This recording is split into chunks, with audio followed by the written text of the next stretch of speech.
Nagulat talaga ako, bigla akong pinatawag ni sir. Akala ko meron akong mali sa trabaho ko. Pero ito ang nangyari.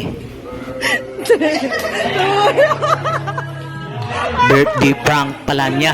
So salamat sa mga co-workers ko at sa manager ko. Naalala niya ako. Thank you all. God bless you all. Daddy!